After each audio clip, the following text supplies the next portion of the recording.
is the 2017 Mercedes-Benz GLC 300. Refreshed in 2016, this is the second generation of the compact crossover intended to compete with the BMW X3, Lexus NX, and Audi Q5. The exterior resembles Mercedes' new design platform, with sharp lines accenting smooth curves and a large Mercedes grille in the front with signature LED eyelashes. Overall, the car is conservative in styling but functional in its utility. I would rate the exterior an 8 out of 10. It is a safe attempt at a luxury automobile but lacks some aggression and styling that some of its competitors offer. As with other brands, Mercedes styling extends across all models, which results in a lack of differentiation among the different classes. However, owners of this automobile are not necessarily looking for differentiation, but for a reliable SUV that they can use to pick up their kids from school or go on a weekend adventure. This car accomplishes all of the needs of its buying segment while offering a pleasant exterior that is sure to turn heads among fellow parents. So I just picked the car up from the dealership. I have this car for the next 2 to 3 hours, and my first impressions are this car is beautiful. Okay, you've got beautiful wood accents, you've got beautiful knobs, beautiful steering column, and beautiful woodwork. Everything is done well in this car. Now, as you recall, this is practically a copycat clone of the Mercedes C300. Same interior, just a little bit of a taller body. My center technology center is frozen. I hit the voice activation button on the steering wheel and it froze up, and this is what it's loading. And it just says loading data for some reason. The second thing I've noticed is it's got a very inviting dashboard. It's got beautiful colors, a wide, probably 7-inch display in the middle, shows you all the information you need. It's a bit bigger than the one I have on my car, and you can tell it's just an updated model from what I had back in 2013. It's paired with a 2-liter turbocharged 4-cylinder engine that produces 241 horsepower and 273 pound-feet of torque. It's of course paired with a 9-speed automatic transmission that's using this lever on the side of the steering wheel. And it comes paired with an all-wheel drive 4Matic system, as well as Eco Start-Stop technology, which, if you've experienced any other Mercedes-Benz, pretty much that means that it'll stop at a stoplight and then turn on as soon as you lift your foot off the brake. So now let's do my initial first impressions of driving this vehicle. I've only driven it for 20 minutes, so I haven't had a real feel on it. So let's hit the freeway and let's see what I think about this car. Now, this 2-liter 4-cylinder turbocharged engine is common in a lot of Mercedes brands, and actually Infiniti uses this in their Q50 and Q60 platforms. So this engine produces about the same horsepower as my C300 4Matic that comes with a 6-cylinder 3.5-liter direct injection engine. This is producing very similar power, but it's 2 cylinders less, and it's producing more torque. My torque comes in around 250 pound-feet, this is 273. Now, this is a much heavier car than my C300 sedan, so let's see how it handles if we hit the gas a little bit.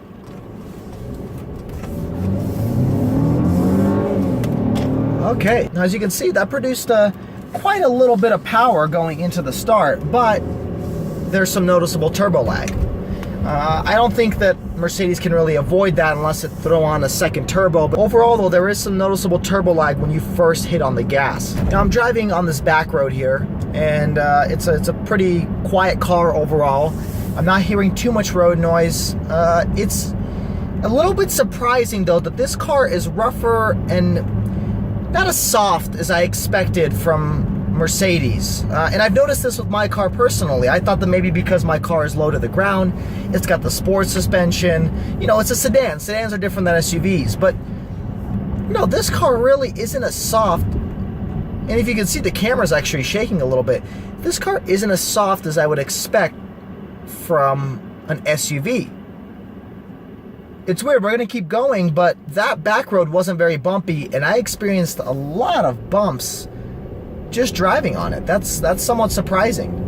I mean, you're paying 40-something thousand for this car, and I don't know, I'm not loving the suspension on it. It's quiet, yes. I will give it the fact that it's very quiet on the inside. You can hear me perfectly fine for a reason, because I'm going 40 miles an hour, but you can't hear the wind, you can't hear the road noise. But those bumps are surprisingly rough. I feel like Mercedes could have done a better job on that. Oh, I just had the Eco Start Stop. They've made it a lot less noticeable than on my car. Honestly, I never had an issue on my car, but I know a lot of people have complained about the start-stop technology on my car. They've said that it's kind of loud and it's jarring, and people can't get acclimated to the fact that their car just shut off at a stoplight. I've never had an issue with it, but I can see how they have taken this criticism and they've definitely refined it to this car, because it's not noticeable when this car turns off and on. It's very, very slight little bump, and you feel like the car's turned on, but it's not as noticeable as it is on my car. One thing I've noticed, and this is something that Mercedes receives a lot of criticism on, and I think they will fix this in their mid-generation update that they do in a few years, but that is the center console. I don't like the way that it looks like an iPad was just glued to the center dash, and that's all the work they put into it. I think that Audi and BMW and Lexus, they all do a much better job with just that center console. It's not just that they do a better job with their appearance, they also seem like they integrate it better with the rest of the vehicle. And what I mean by that is the style. So the style of this car is more of a refined, more of a luxury. You could even say an old school kind of era feel to it, because it has wood grain, it has leather, it has aluminum. But the center dash is just, it seems like it's too modern. It seems like it's just placed there, and it just doesn't match with the theme and the motif of the rest of the vehicle. I think that Mercedes will update this in the future, but as of now, I don't like it. And I've noticed this on the C-Class when I've test driven it. I've noticed it on another number of vehicles, including the CLA, and it's just, I'm not liking the style of it. And it's a lot of stuff that people have already mentioned, but I think it does need to be noted, because it is a big drawback for these beautiful cars and their beautiful interiors, but kind of just out of place, sore thumb with this center console. So let's do a quick freeway acceleration.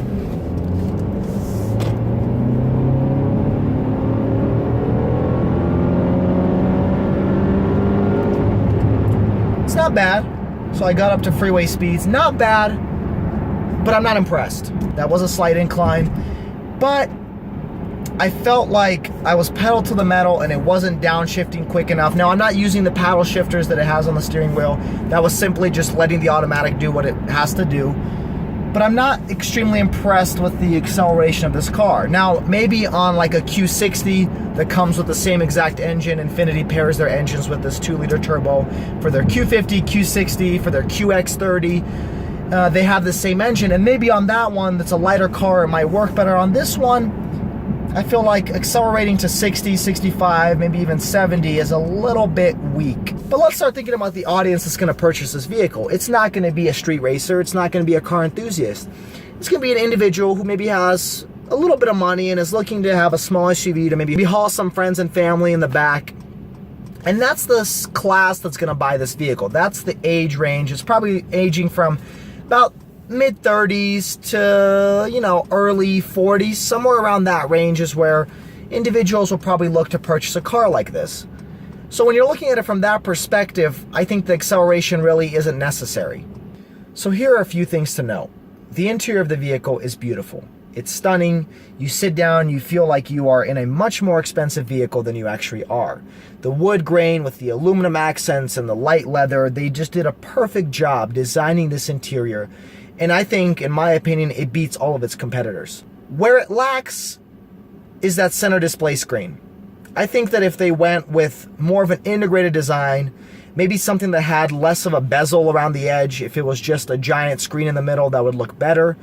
But the fact that it looks like you just bought an iPad and stuck it in the middle as if it's an aftermarket part, it's a pretty big negative on this vehicle.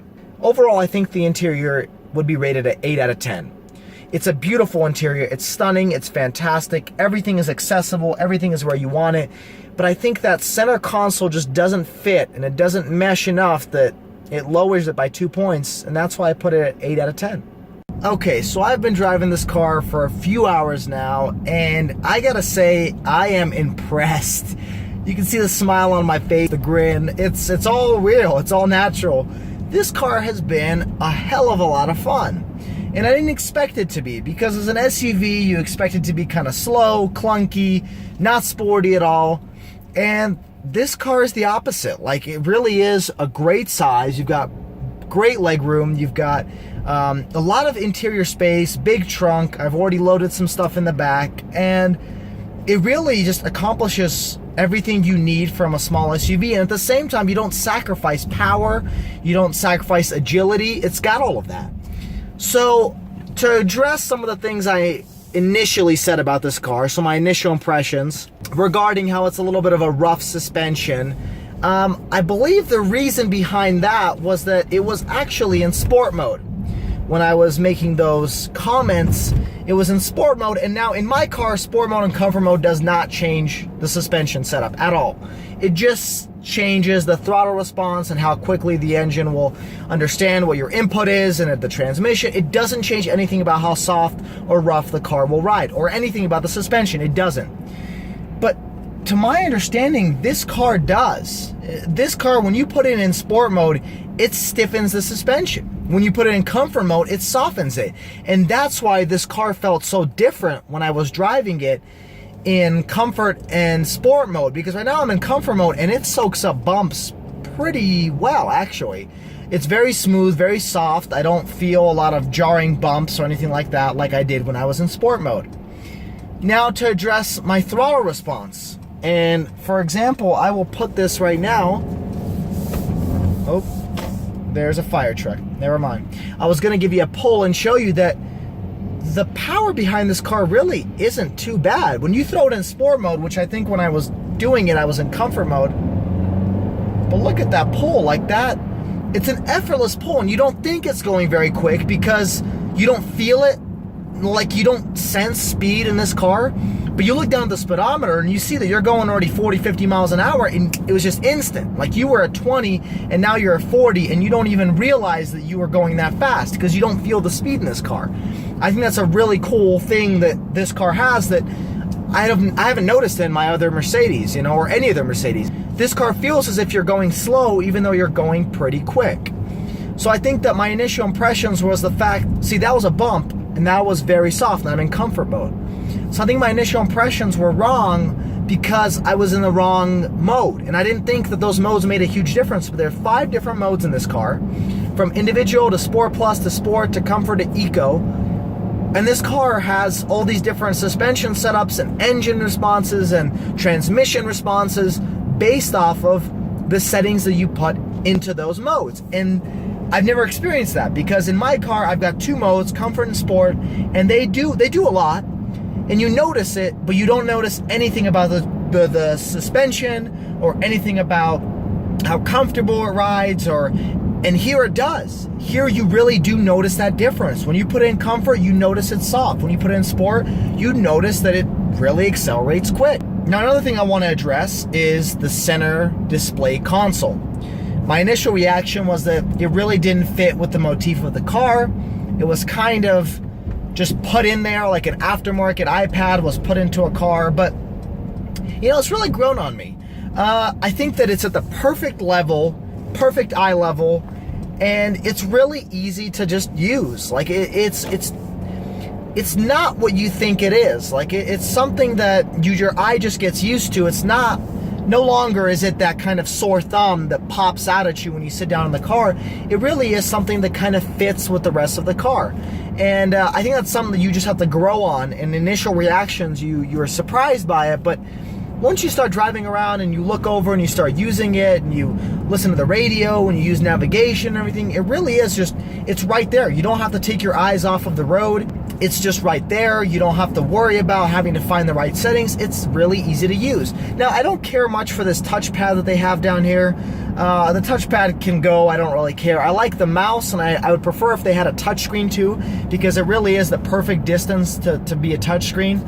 But I think the touchpad is gimmicky, but I think it's pretty cool. Like, BMW has their own version, and so you might as well have it. But I really just prefer old school, the mouse, or if you're gonna do it, a mouse, maybe have a touchscreen as well.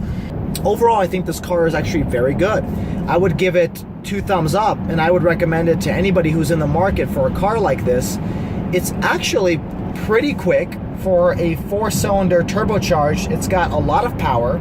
It's actually very comfortable. When you put it in comfort mode, you really don't notice any of the jarring, bumps or speed bumps or potholes that you hit. And I honestly think that center console has grown on me, and it really isn't as jarring as it was at first. Yeah, I don't think it's the most aesthetically pleasing part of the car. I mean, when you look at the wood accents and the aluminum and all of that looks beautiful, I don't think it meshes that well with it, but it really is a very useful screen, and it's right at eye level. And I think that if they just added a touchscreen to it, it would be perfect.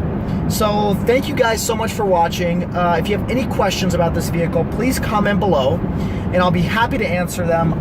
This car is definitely a car I would recommend to anybody in the market for a small-sized crossover, especially in the luxury segment. You can pick up this car starting for about $40,000. This one is actually $49,000 because it's pretty well equipped. It's got blind spot monitor, rear view camera, etc. But let me know what you guys think. Do you like the GLC 300? Do you think it's pretty quick? Do you think it's comfortable? What do you think about the center console display? If you would like to comment below, and please, if you enjoyed this video, like, subscribe, and share. Really appreciate all the input, and I will catch you guys next time.